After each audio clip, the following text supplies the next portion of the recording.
Hey everyone, Anis Alomar again from Business of Archviz. Today's guest is I would say, one of the unique members in the Archviz community. Um, 1 year ago, or even a little bit more, I was like scrolling through my feed, and I saw a guy talking about how much does it cost to make great images without touching 3D Max. And when I saw the breakdown, I said, wow, man, this makes a lot of sense. What about the graphic card? And he mentioned in that post that you don't need a graphic card. I said, no way. I mean, that's a huge cost saving. And immediately I connected with him. Okay, it was like very intriguing for me, especially from someone like me who spent, I mean, I'm not going to say all my hair, but like half of my hair were lost with 3D Max. So I talked with Melos, and we had a couple of conversations. Then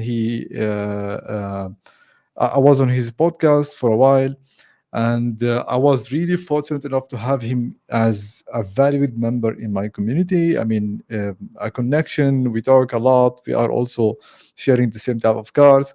So, Melos Azemi is our guest today. He is one of the youngest and one of the best action takers in this industry. I know him very well. He has a YouTube channel, he has now around 65,000 followers, and he is well known for education about how to make renders fast in a very good results, I would say. And I he was in the beginning promoting Enscape, and I think Enscape wouldn't have been Enscape like we know it today without him, because he was daily, I mean, hourly promoting to the Enscape. And I'm so excited to dive deep into his journey in building his name in the industry in a very short time. Okay. And one last thing I would like to say about him, he is one of those guys that, I mean, even the jokes you make with him, it will make you money. You see, I mean, he is like very aggressive in action taking, and he knows how to get money. So let's start. Melos, welcome. By the way, just one note: Fabio might join us, might not. We don't know. His internet is down, and yeah, let's hope he will join. Yeah. Melos, welcome. Please introduce yourself, and thanks for joining today. Anis, thank you very much for the introduction. I really appreciate that.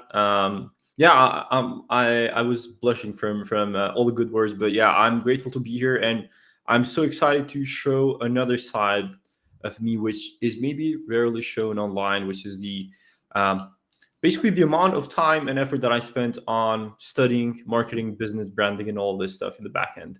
So I'm very excited to showcase all of that here today. Amazing, amazing. I'm also excited to hear it. Yeah. Melos, would you walk me through your start? I mean, how did you start? I mean, how did that happen that you made this 3D, that became someone doing 3D? Ah, so yeah, I mean, I'm gonna start from the beginning. I basically was born in an architecture household. My father is an architect. Ever since 3, 4 years old, he would take me to his office. I would. I was always in love with like the tech aspect of architecture, in the sense that I loved the touching buttons and making things appear on the screen, basically. But yeah, nonetheless, I always thought I was going to be an architect. I was sure that I was going to do architecture school in my 11th grade. I did architecture school, and during architecture school, I just wanted to find a way to, I'm going to be super honest, like to make money online. Like that was my goal, and I see that this is super popular these days. It's a big desire that people have. However, I had some different type of requirements of how I wanted to make money online, because I was going to architecture school, and at the same time I wanted to get an income online. However, basically my filters was that I wanted to make money somehow with something correlated to architecture. The reason being is that if I was going to put an effort in one way, I wanted to somehow translate to my studies and my so to be architecture career for afterwards. So I did some research. I saw that 2D drafting was an option.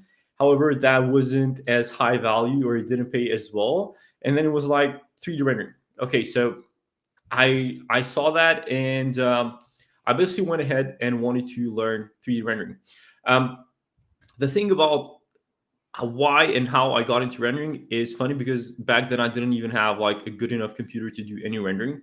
I just typed in free rendering software for architects, and Enscape was the first one that showed up.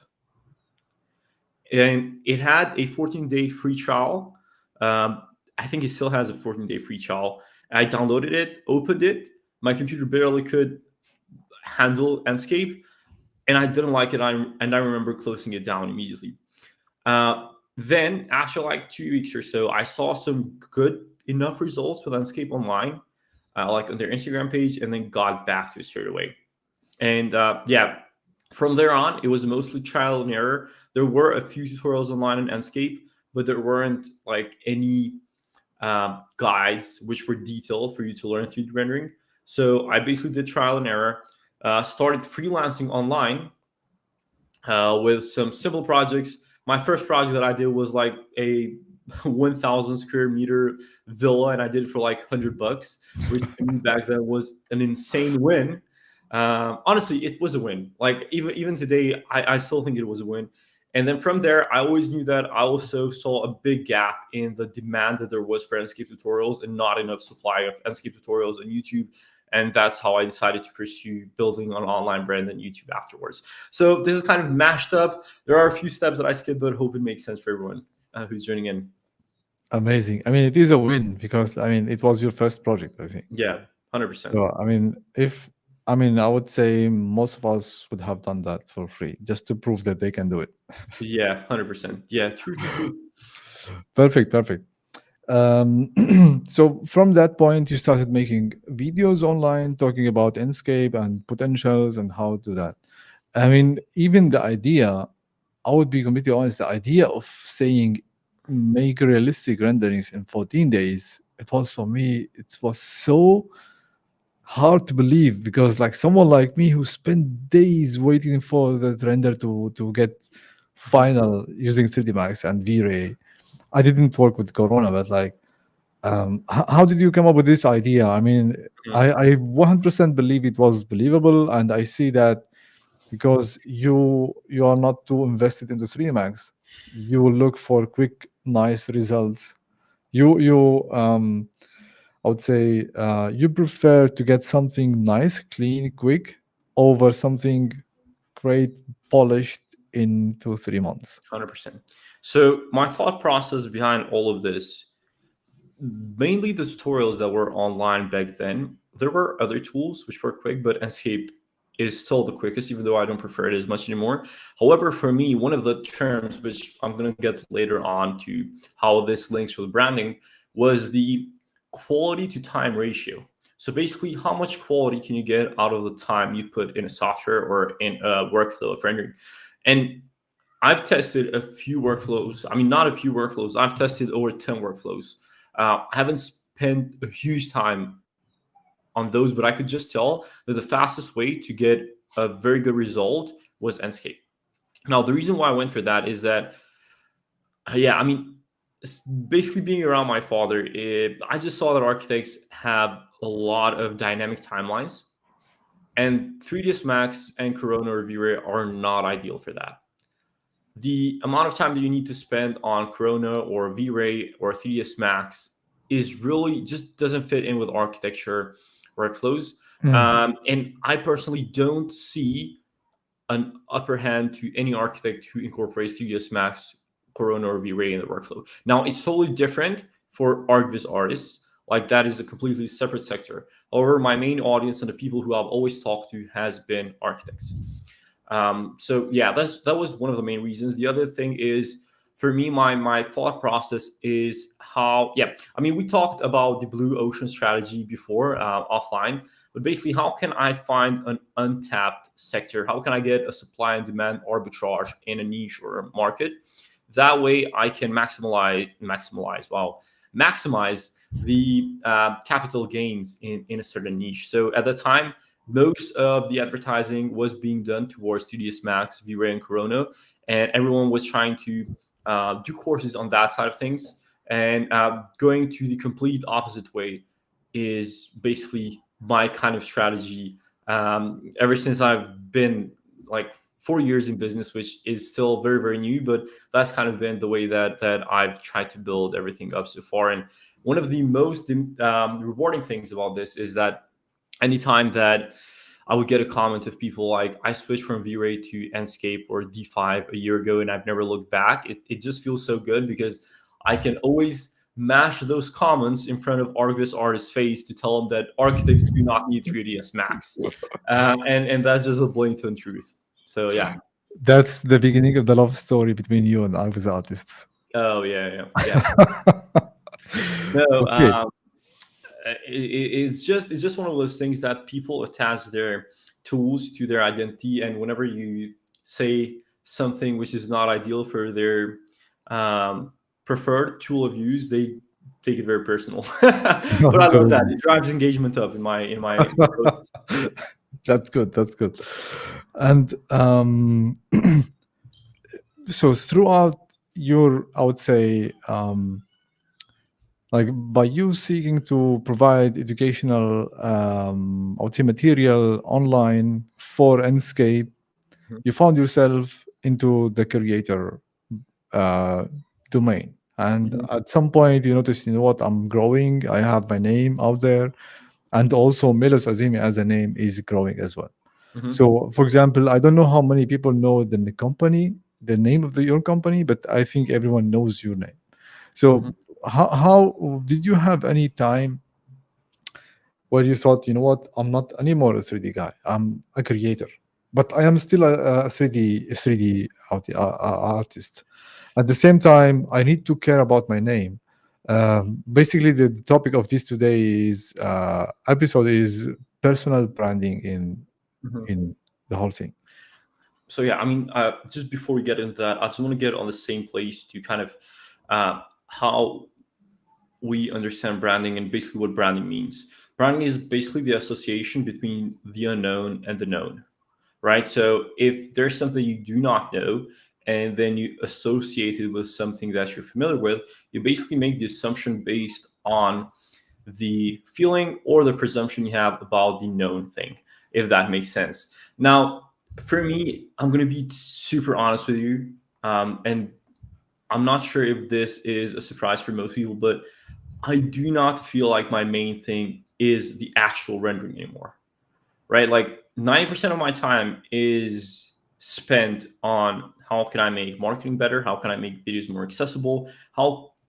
What does an educational video consist of that would make it more accessible for viewers, right? Like, it's very rare that I dive deep into, let's say, artistic expression in terms of Archviz. I see it as a tool. I see it as a even a commodity nowadays. I know a lot of people are not going to like to hear that. But my main thing is how can I get this in front of as many people, and how can I get as many people to enjoy my products? How can I get as many people to enjoy my videos? That way they share it with others. So that's where my headspace is most of the time. Um, Now, I do not think, like, I'm going to be super honest. I do not see my forte or my strongest point being like the best Archviz artist or the best artistic expression, mood, a creator, storyteller of Archviz. I just see it as one of the most. I like the practicality side of things that I offer: the speed, the ease of use, the accessibility, and I guess just boiling things down to make them simpler for architects. Great, great. Let's go back to the second half of my question, which is, do you remember the time where you noticed that you are not a 3D artist, or 3D rendering is not your main domain, and now you are into your goal now? Was it like too long away or too far away? Is it like from the early start? Because like I'm saying this because like even when I mean I when I started, I cannot generalize, but like when I started, I didn't really think about the name or the company's name. I just wanted to Mhm, do the thing and see who could be my client and get paid.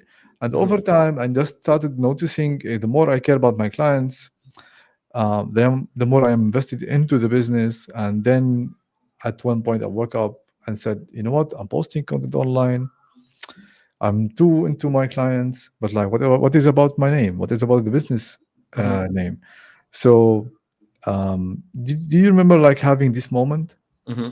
So yeah, when I started out, the name on my YouTube channel was Scale 3D. Actually, it was What was it? Sorry, like when I started out on YouTube, the name of my YouTube account was Scale 3D. So scale. it wasn't, yes, it wasn't Melos Azemi. Yeah. I'm gonna be super honest with everyone out there. I kind of had this. Yeah, I would say I wasn't the most confident on camera and on screen and putting my name out there for some reason. But after some time, after I saw that my videos got traction, I didn't care anymore. I thought that if this is what it takes for me to kind of be successful online, then I'm just going to be a personal brand, put my face out there, record videos with a camera and everything. Now, I'm going to be honest, Denise.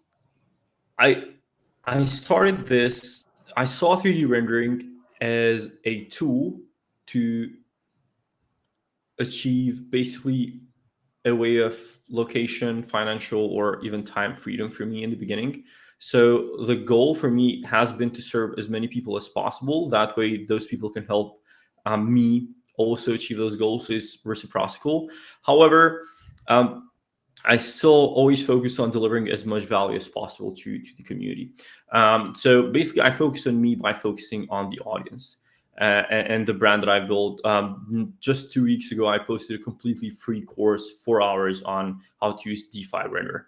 And I always make sure that I get back to the community. And it is just insane uh, how much a free course can do in terms of even inbound leads and all of that. So Mm. I've been um, basing my actions as a content creator for a lot longer than I've based my actions as a 3D artist, to be honest. So I'm not sure if Yeah, that answers the questions well enough. yeah, yeah, But yeah. yeah. Great, great, amazing. So we need to go back to the topic, which is personal branding. Mhm. Um, do you think you are there where you want to have your personal brand? I mean, how do you imagine your personal brand will be? And is it are you there, or are you still figuring it out? I'm always figuring it out, to be honest. Every single year, I get a better understanding of branding. So I think branding is such a big, huge topic. And one of the things that I like to mention, especially for like the branding side of things, I still am figuring out what exactly it is that I want to be super niche on. Right now, I'm in a bit of a transitioning between what I'm trying to offer Mm, and where I will find that. But one thing that I love the most, which is not maybe the best business tip, is that I also see YouTube and content creation as a personal journey or a journal, right? So even if I switch to a completely different subsector or niche in the near future, I still will like to keep this journey documented, right? mm. Yeah. So in terms of where I want to see my brand in the future, yeah, I right now I am in a place where I feel like, and this might be a bit controversial, but I do not see a point of selling DIY courses anymore. Mm. Okay. Uh, Interesting. it's almost like kind of gatekeeping information. Right now, I'm in the process of releasing all of my courses for absolutely free, the DIY courses. And I just want to give as much free value as possible, increase the brand awareness, and maybe out of all the people that share the courses from YouTube, tiny percentage of them can become my clients for the 3D agency, which is Mhm. still good enough. I do not need a huge percentage of them, and maybe even ask for one-to-one help or anything similar to that. So yeah. Yeah. Yeah. Great. Um, one part of the, I would say, one of the vehicles that helped you in the, I would say, the personal brand is, as you mentioned, YouTube. How did you start on YouTube? I mean, was it an easy start? Um, and I am one of those guys who are still figuring it out. I mean, I cannot say even that I'm trying to figure it out because I didn't invest time and effort into it. I'm just making this live stream and posting it on YouTube. Yeah. But like, how would you say the nice path, or the, I would say, the rewarding path on YouTube? I want to start by saying that 95% of the revenue that my business has generated so far has been from inbound leads. Like, I'm not good at outbound. For some reason, I just do not find it rewarding. So that is the most rewarding thing about YouTube, is that it is such a good automation in terms of marketing and getting inbound leads. So that is the first thing. Mm. Now, let's go back to how I started, why I started, and how hard it was. For me, when I was a little kid, I also really enjoyed playing video games, and I was part of that era where people started uploading YouTube videos on video games. I was a Call of Duty player. I played League of Legends. I played FIFA and all of this stuff. And I remember seeing all of the major YouTubers rising back then, PewDiePie and all of this. So I was a big consumer of YouTube as a kid in terms of video games, and I always wanted to do video game YouTubing when I was little, but that translationed into the 3D rendering that I do now. So first thing for me that was kind of a bit easier to adopt was that I kind of understood the platform, at least for beginners. But yeah, the way that I started to do YouTube, I'm going to be super honest, Anise, it was very quick. So basically today, let's say the same day that I decided to do YouTube, and the same day I opened the channel, I had the name ready, the logo ready, I had the script ready. The next day I recorded it, and then I edited the same day, and basically after 48 hours or so I had my first video uploaded. Now, one of the craziest things that happened to me, which I almost don't like to tell this story because it might be discouraging for some people. But the first video that I uploaded is the video, one of the videos that did the best. So the first video that I uploaded on YouTube, I think right now should be close to like 300,000 views, and Wow. that was a big validator in terms of if I should keep doing this or not. Obviously, back then it didn't have 300,000 views. It had, I think, first week it probably did close to 1,000, which still was insane for me. Yeah, so the video is at 2,050, yeah, 250K views right now. So that was one of the, What? I guess, beginner's luck, as they say. And that's how it started. Is it hard? It is a lot harder than people think. Yeah, There I can is agree. there is so much stuff that goes behind that, and there is a huge variety of skill sets that you have to develop in order to do this successfully. Whew, copywriting, tech stuff, editing, understanding hooks, thumbnails, maybe SEO even. Uh, a huge amount of skills that have to go into this. And when you put all of that in, you will see that out of all that sector of skills, maybe the one that plays the most difference in the percentage is the actual 3D rendering skills that you have. All of this other stuff plays a much bigger role, to be honest. So Yeah, yeah, yeah. And what was the video about? The first one? it was it's still named the same. It's the top 4 beginner mistakes in Enscape. Oh, yeah, okay. Yeah, Yeah, top. Yeah, really great. yeah, that And was the topic back then. So yeah. and today you are also active on Instagram and LinkedIn Mhm. and Pinterest. Yeah, I mean, in the past 3 months, I slowed down a little bit with Instagram and Pinterest and even YouTube. Reason being is I'm kind of focused on fixing some things in the back end with the Mm. courses and basically the agency and a lot of other stuff that I'm figuring out. But LinkedIn has always been a high return on investment activity for me as well. Instagram has been very good in terms of education side of things. And Pinterest is surprisingly good because there is also a big supply and demand arbitrage there, which a lot of people do not realize. And I don't think I've mentioned this earlier online. Yeah, I mean, I remember like you told me about Pinterest in March 24, and Yep. we met in August, and Mhm. you showed me the screen. How much was it? I think now it's double, right? The traffic amount you are getting from Pinterest. Yeah, I think I can also look it up right now. I think it is somewhere around 300,000 reach monthly, which for Pinterest standards is pretty insane. So yeah, I mean, it's getting a reach of 270,000 people right now. Wow. Yeah, Great, it's doing good. great, And I haven't posted for like 3 months. Keep in mind. So yeah, insane. Really like yeah, that. That's yeah, really great. yeah. And how do you manage? I mean, I would like to know more about your team. How do you structure? I mean, you do have a machine or like a couple of people who are doing things with you or like helping yeah. you, or is it all you? Machines, yes, AI is helping a lot right now.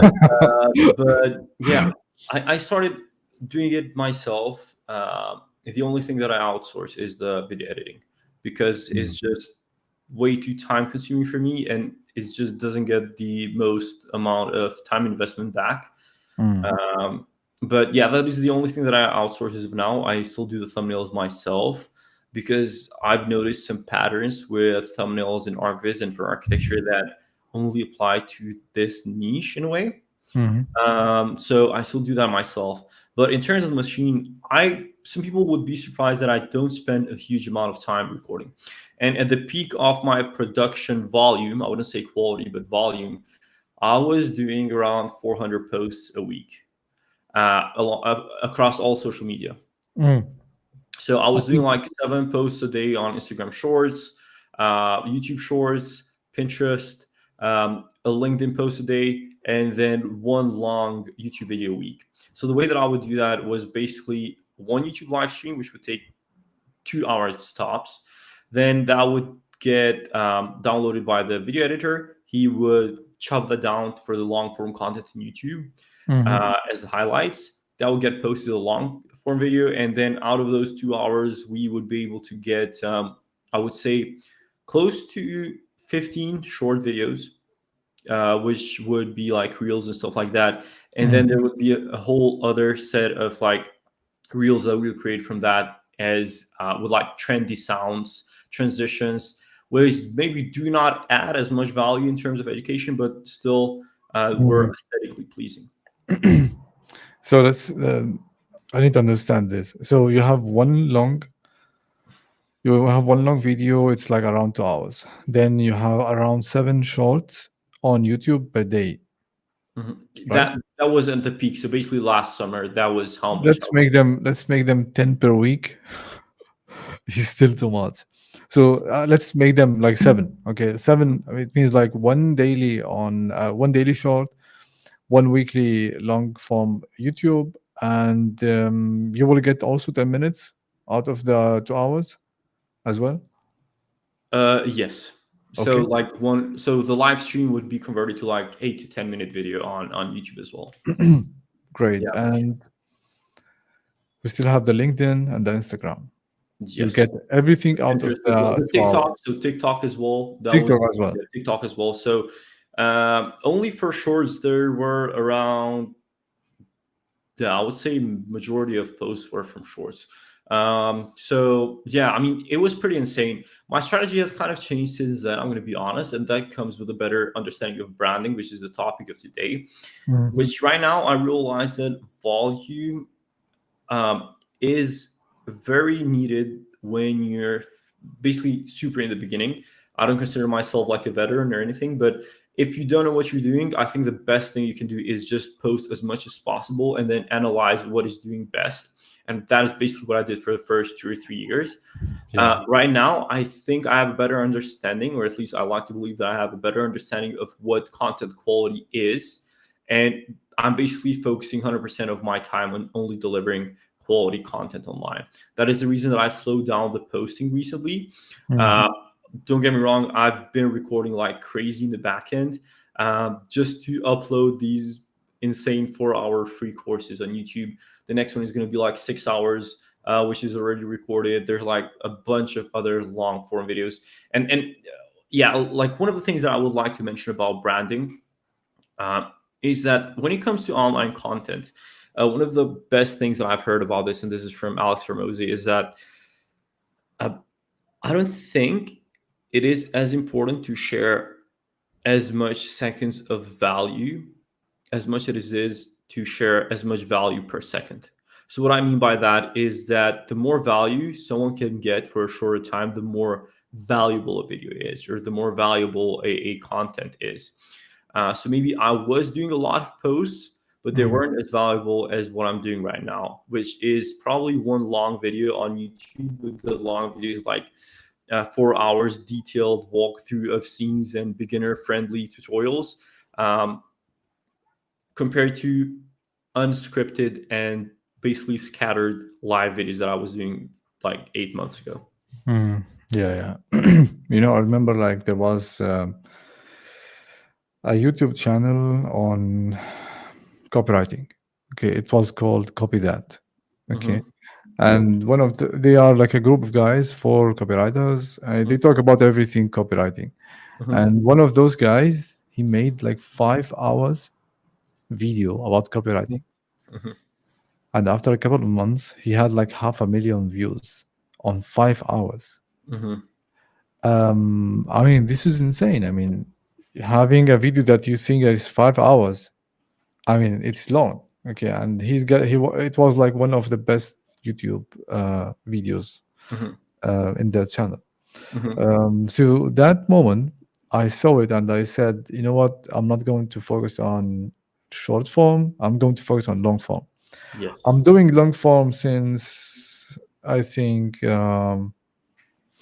since September last year. I think okay, Hmm. but I'm not consistent. I mean, now I am consistent every week, Hmm. but I don't know where this is going. Okay, at some point I need to figure out how to manage everything, and I do need a team. I mean, video editing is definitely needed, but like the prices are crazy. I mean, you do need someone who understands what you want. Yes. Like you explaining every single detail, it's tough. Oh, Yeah, yeah. If I'm gonna have to explain every single detail, I'm just gonna grab the mouse myself and do it. And yeah, absolutely. that is one of the things that architects hate as well when working with 3D artists. They just don't want to have to explain every single little thing. And not only architects, I think that comes with any type of outsourcing and hiring that is done. Yeah, Yeah, yeah. 100%.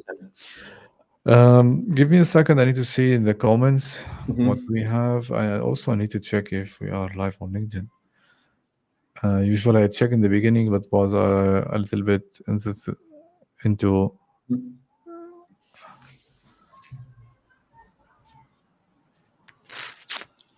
where is the recording?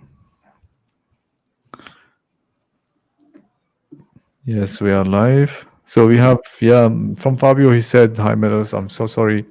The internet is down today. He is watching. Hi, Fabio. So Maruf, hi, Hey, Fabio. Maruf. And there is something called 3D real estate marketing, something. He completely agrees with you, Melos. And Lasse, hi, Lasse. Yeah, Cool. great. Now let's make it more focus on the topic. Mhm. Um, how long have you been doing this? It has been on the 12th of April. It has been 4 years that I started on YouTube. So yeah, Nice. right now it's kind of on the spot. It's been 4 years since I uploaded my first YouTube video. Uh, I would say from the moment that I started uploading regularly, it has been probably 2.5 years. Great. What what roadmap would you give someone who is a 3D artist and would like to make a personal brand Mhm. in 3D? Um, Steps. okay, I'm gonna. This is so basically. I just want to make it clear that this is how I would do it, and it's not that I'm trying to Yeah. tell anyone what they should do Let's or say shouldn't this do. is how you would do it again. Yes, this is how I would do it again. First thing, for me, it has always been about finding a supply and demand arbitrage. Find something that no one else is offering or is not being talked enough. Find a unique proposition. Creating images that sell is not a unique proposition because every other 3D artist has that in their 3D bio, in their like LinkedIn bio or everything. Find a unique offer, something that is not very saturated. 3D rendering is saturated right now. It is a commodity and it is oversupplied as I see it. That would be the first thing. The second thing would be take action. Just start. Honestly, I think this is so cliche, but it is the most important thing. just take action, just do the work, create the video. I don't care how bad it is, just post it, because uh, I think one of the things that you mentioned that I can truly feel like in myself, even when I say it, is that I've always taken action and been rewarded when I have done it. So um, even if you are, I guess, you don't have enough self confidence to get in front of the camera, maybe start with writing, start with audio, maybe start still with video but without like a camera on or without your name out there, but just start posting online. You will be surprised how many opportunities come if you just do content for a long enough time frame. Once again, I basically don't do outreach anymore, and I want to keep it that way. I know that it sounds too good to be true, but honestly 95% of the work that I've done has been from inbound leads. It's all inbound. So if, let's say, if the price you have to pay to make your business successful would be to post regularly, get your face out there, and be able to suck at content creation for like a good 3 months, just suck at it. If that's the price you're gonna pay to have a successful business, then you just have to be willing to take that price, to pay the price, basically. So yeah. Yeah, definitely, definitely, 100%. I mean, look, I mean, I get also. There was like a moment for me where I recognized I do need to be on YouTube, which is, remember the podcast episode we had together? Yeah, Yeah, that was in I think February 24. I think so. And at that moment, I was like, yeah, it was great, nice episode. Everything was super great. I mean, but then after a couple of months, I started getting messages. Hey, Anis, I saw your episode at Melos YouTube channel. Okay, it was insightful. I have a question, one, two, three, and I started getting more of these messages, and I said, you know what, this is somehow a long term thing. And believe me, I mean, a week ago, I got a message on Instagram saying, "Hey, Anis, I know you from Meadows YouTube channel." And I said, you know, this is really what we can say the flywheel. Okay, like you post something, it grows over time. The compound effect is so great. It's amazing. Mhm. And that was one of the things that pushed me to start, I would say, a podcast. Okay, from September, I think even before September, and then I went through it one by one until today. Mhm. Um, Yeah. I maybe, think just one last thing that I really want to add onto this before we actually move is don't expect this to be rewarding in the first, at least for me, it wasn't rewarding in the first like 2 years. It takes a lot of time, but it just depends on how long are you willing to suck at something and delay the gratification of it being somewhere, right? Just imagine how much freedom there is in not needing to outreach in order to get clients. That is one of the best feelings. I think any. I mean, the more deal flow you have, the more inbound leads you have. I don't think any business has enough of them. And even since we are in the topic of branding, if you think of the biggest brands out there, which might be a bit, it's not super related to Archviz, but if you think of Apple, of Nike, of all these huge brands, they don't cold call you to buy their products. It's not like you get an Apple representative or a Nike representative who calls you on your phone or sends you an email to buy their products. You go there and buy it. It's an inbound lead. They created a brand. They are a magnet for yeah, consumers like us. I think Gary V said this, and it has always stuck with me because branding is basically you're selling in silent, and not being super aggressive out there, which is one of the most sustainable methods. Now, just one thing that I would also add: you mentioned the flywheels. You see the long term effects on. One of the things that I'm most cautious about is I don't want to transition too early, because the longer that you stay doing content creation in a field or topic, the more it has like a compound effect.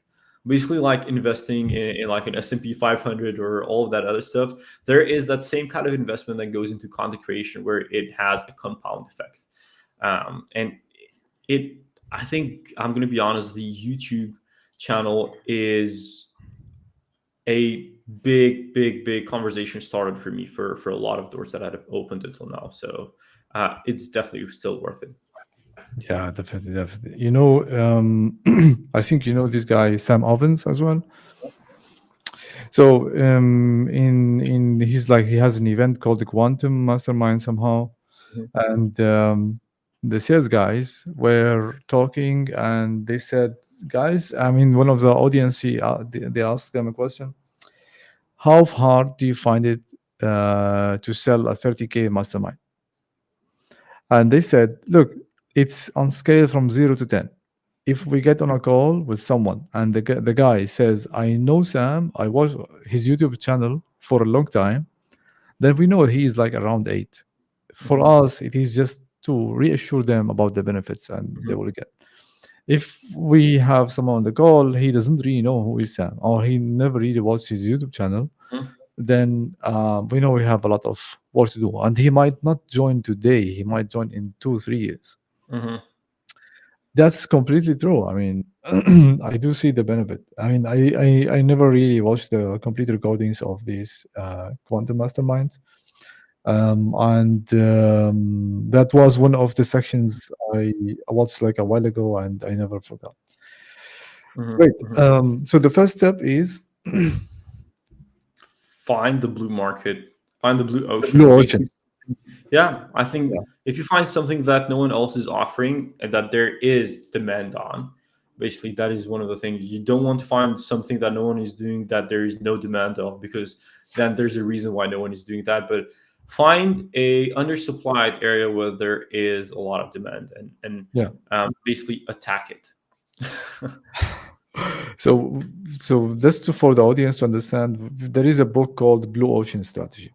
Mhm. You see if I have it here. I have it here. So the blue ocean strategy is talking about like the market that is saturated. Let's say 3D renderings or images, still images, everything called CGI images. They call it, we can consider it as like the red market, which is like everyone is pouring into the same thing. They are all look the same. And if you want to stand out, you need to go to somewhere else, like a blue ocean, where you don't have competition. Like you are the first guy who is doing that thing in that ocean. So there is like this is one thing, which is what Melos mentioned. There are also another things. Do you know the shoes market Reebok? Shoes market. I mean, there is like a brand called Reebok. Reebok. Yeah, yeah, yeah, Yeah. yeah. So Reebok also they made like these shoes for sport. I mean for everyone who is doing sport, and they said let's compete with Nike and Adidas and all these markets. And they went to the stores, and the store manager asked them, "Well, I do have Nike, I do have Adidas, I do have a lot of Puma, a lot of other Mhm. brands. Why do I need to take yours? No one knows you." Mhm. So and he said, "Yes, you are completely right. No one knows me." What he did, he's not going to the sales part, which is like going to retail. He Mhm. went to the end consumer Mhm. and started talking to them. And Mhm. he knew what they like and don't like about the other brands. Mhm. Mhm. And Mhm. that was his entry point to the consumer. So basically, within Red Ocean, he was able to establish his brand. And 100%. it's not easy. I mean, this is one of the hardest jobs ever is to get into a red ocean and stand out.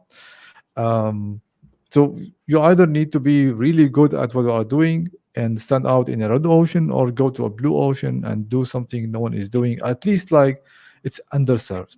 I think even for the first option that you mentioned, even if you're very, very good at renders, if you don't have a reputation, Yeah, it's still going to be very, very, very hard. Right exactly. now, I'm going to be honest, Denise. I'm not super optimistic about like the still renders market as of now. I think I mean, most. that was your opinion 1 year ago as well. Yes, yes, and it is going to be. I still feel like that. Maybe I'm wrong, but still renders. I think they're a commodity. 75% of architecture firms are doing still renders in house, which leaves you at like a 25% market, addressable market for architects. And even out of that 25%, how many of them have a large enough budget for you to outsource images? What I think the value right now is um, animations, but I think even animations, you kind of have to find the blue ocean and virtual reality. I think those two you can make the difference.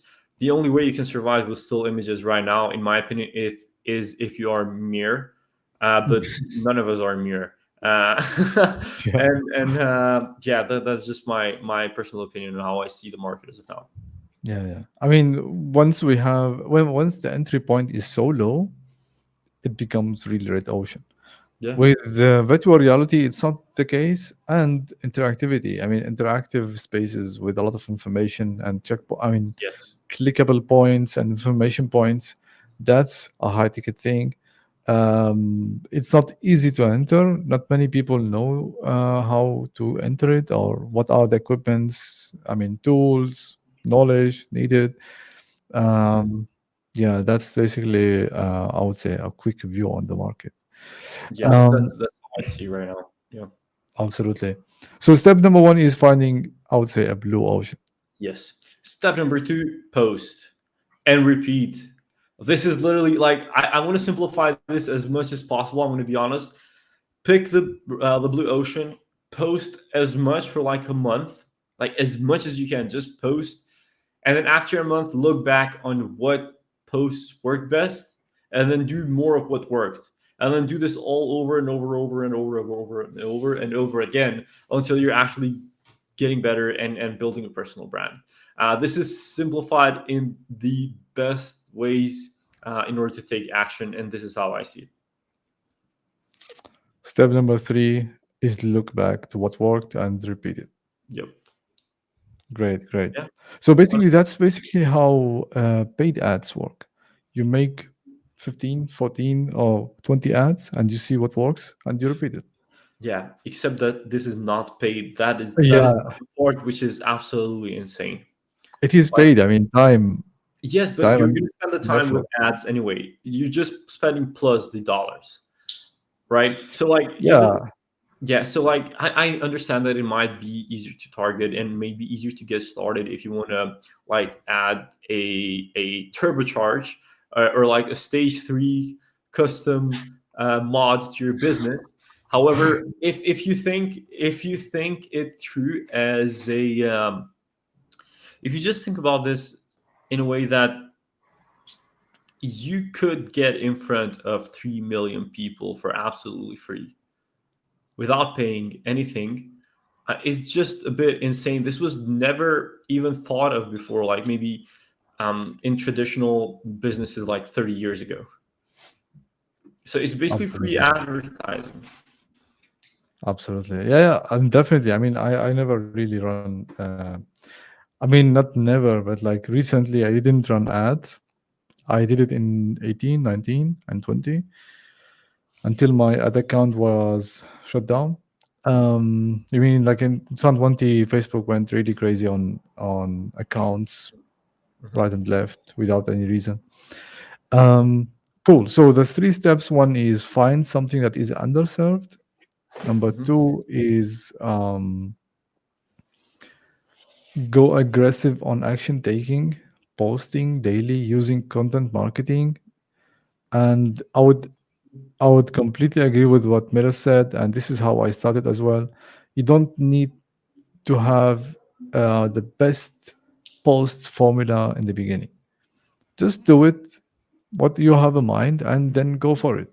The only I think the only struggle I see today that everyone is using ChatGPT in the wrong way, and they are just asking for posts. You see, you don't have any structure. You don't know how to correct it, and I mean just to know if it is getting what you have in mind on paper. Do you use AI today? Can I just add one more thing, Yeah, Nice? yes. I think to like I have tried so many times to get my friends to start doing YouTube and content creation. One of the biggest things that I noticed among people is that they just care too much of what everyone else is going to think when they post.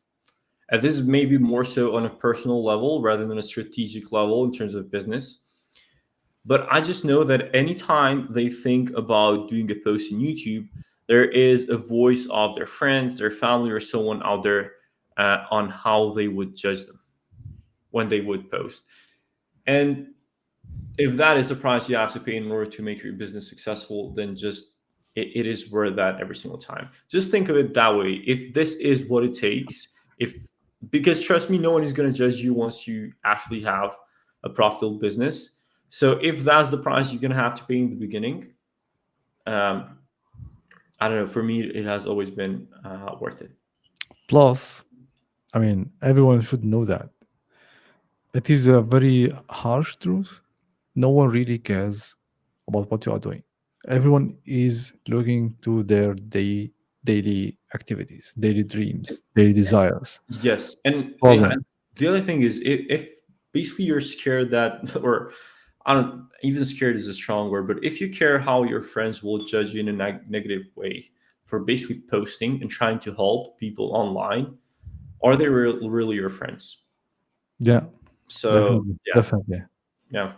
definitely. Great. I mean, we were talking about AI, okay, and maybe we can get into the tools of how to. I mean, what are you using today to push your personal brand in front of everyone? Mhm. Right now, I'm testing a few video editing AI tools. If there is like a very good AI tool that comes out with video editing, that would be a blessing because it is one of the biggest bottlenecks of online content creation businesses out there. Um, I think that, yeah, I've tried Reap AI. There's this tool which basically converts your long form content into short form content. Reap. Yes, it's REAP Yeah. dot AI. I'm doing a free brand sponsorship, by the way. I'm going to send an Mhm. invoice to them right after this. But I think that that is all right. It worked good, but I think with a few updates, it could get a lot better. Obviously, ChatGPT is huge right now for me when it comes to helping me with scripting videos. I never just basically write a prompt and then get the script and read it out loud. It's just that it helps me brainstorm. I use it for brainstorming. It's very useful that way in terms of content creation.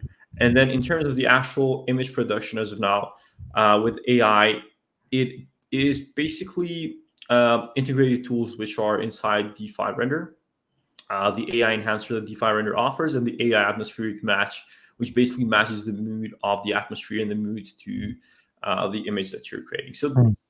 yeah, these are a few of them. Oh, also the Adobe Firefly, which is integrated into Photoshop, that helps a lot with thumbnail editing when it comes to content creation. So this is kind of my tech stack, uh, kind of mashed in. Yeah. I mean, Fabio is telling you he loved how you put it. No one cares. Just do it for yourself. Oh, and yeah, one thing that I would add: let's say all this Archviz stuff goes to the bin. Let's say worst case scenario. No, Phil. Let's say that happens. What you're stuck with is copywriting skills, graphic design skills, video editing skills, marketing skills, branding skills, sales skills, conversation skills, speaking skills in front of the camera, etc., etc., etc. So it is such a long-term personal investment in self-improvement as well, not only in for an online business. Yeah, yeah, absolutely. Yeah, definitely. The skill set that you will gain while you are doing things on your own, like just to gain this branding thing, they are really invaluable. Like I do have clients. They will say, "Anis, I'm doing too much um, to get the videos finished. I'm doing too much to get the topics I want to speak about. I'm doing too much just to get these presentations finished." And I said, I mean, man, this is a skill. Either you outsource it or you do it yourself. There is no, I mean, those days where you just post an image and you wake up and you get the inquiry are gone, literally gone. Maybe if you are Mir, as you said, or D-Box I or someone, wasn't. Yeah, I wasn't around when that time was there. I don't remember that time being here anywhere. that is an advantage, by the way. I mean, you never really have any nostalgia to these days. No, no, no, no, no, no, no. Definitely not. But yeah, I mean, oh, one other thing that has I always saw it as a big opportunity for anyone building a personal brand out there in Archviz is that anytime a social media platform basically creates a new feature, they try to push it as much as possible. And the earlier you get into that, the more you can get that supply and demand arbitrage that I talked about earlier. So yeah, uh, just I don't want to say be a consumer in social media because right now we are in a weird place that I personally think that it is a net negative effect on most people. But if you consume it just for understanding purposes of how all algorithms work and how people interact online, you will also be able to create better content. So yeah. You know, I agree completely with this with all platforms, but LinkedIn. LinkedIn, they are not really the best to people who are introducing new features. They introduce a new Mhm. feature, but like they don't really push it that much. For example, the video thing, if you remember, we talked about it together. We said they are pushing videos to the front, everything. But like if I really look into it, I mean, it's not really that I'm getting engagement messages from text-based posts or maybe just one image more Mhm. than videos, because like Mhm. the type of people who are on LinkedIn and what they are expecting is maybe not like Instagram. They are not looking to listen to a Yep. video or maybe 100%. educational video. Yeah, true. Amazing. And Melos, what is coming next to your, I would say, company or your personal brand journey? So right now I have a like all the do-it-yourself courses are currently being edited and will be posted for free on YouTube. That is the Sketcher Plus Landscape course. I have also a Twin Motion course in the way, a Photoshop post-production course in the way, which will be all uploaded on YouTube in the next 3 months, which I'm super excited about because I just think that is going to increase the brand awareness a lot. Right after that, you mentioned virtual reality. I'm currently studying Unreal Engine. I'm studying Unreal Engine and all the Nice. interactivity that it brings because I think it's one of the most un I guess underrepresented tools online. And yeah, on top of that, I'm also working on creating a done with you program right now for architects who actually want to get one-on-one help for like 4 weeks.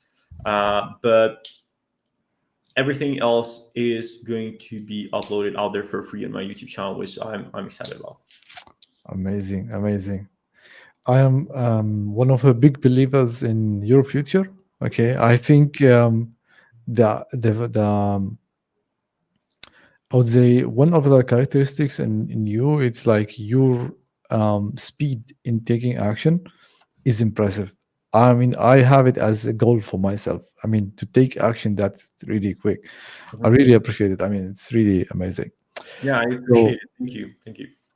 um, so Melos and I met last year twice, one in Köln and one in, I think, in Vienna, right? Yeah. Yeah. Well, this year, I don't know. Do you have any plans to visit anything? I mean, Who? we have the mastermind, by the way. It's happening in the office this year When? again.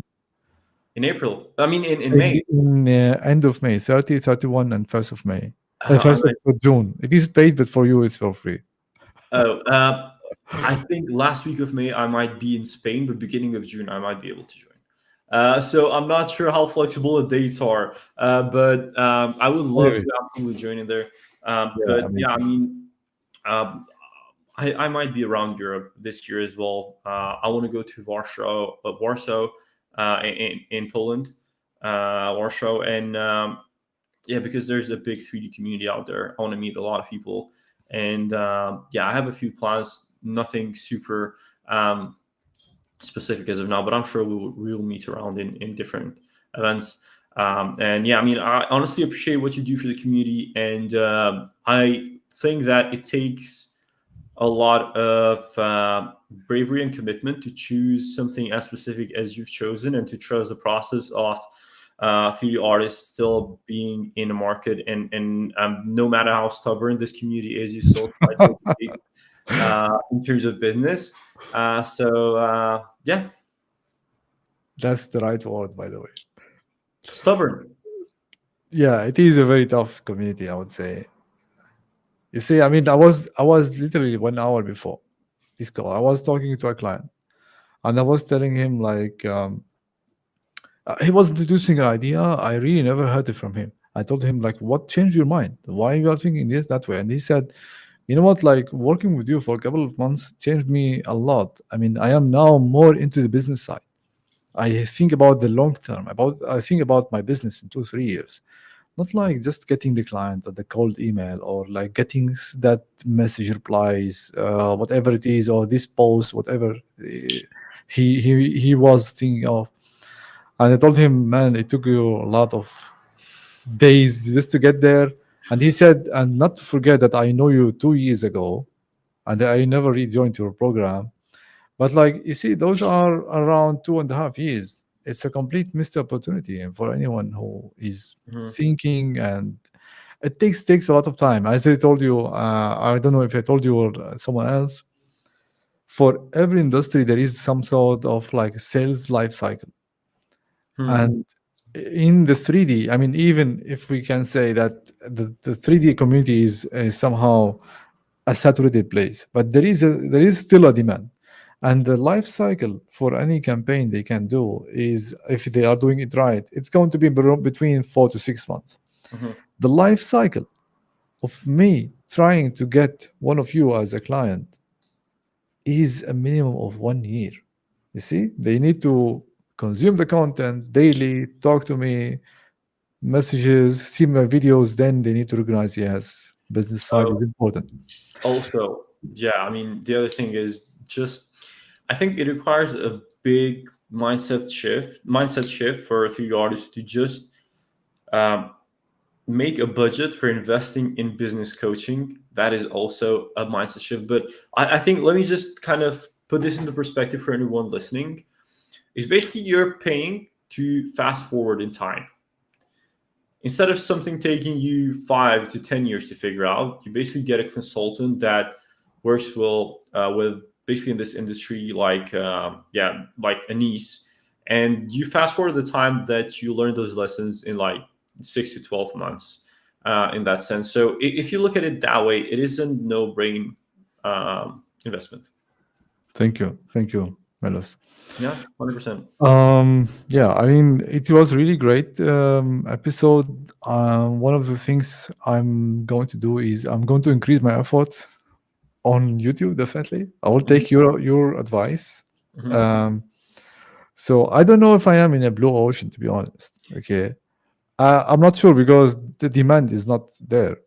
The struggle is there, but the demand is not there. And let's say I am into this. I will continue. I will increase the activities, and in I one can year, I let's can I say, can tell you one thing. So just to kind of wrap this up, I know we probably went over time here. Are you saying about demand on YouTube or demand in general? in general. Yeah. Well, for that, I don't have like a comment because I have no clue how that is going. But yeah, in terms of YouTube, I think there is a community of, if not just Archviz, I think 3D people in general that want to get more clients. So maybe, I don't know, maybe it takes expanding the market a little bit. Maybe it doesn't, but yeah, it's always a tricky thing figuring these You know things what? out. But Yeah, I cannot even complain because I didn't put the effort into it.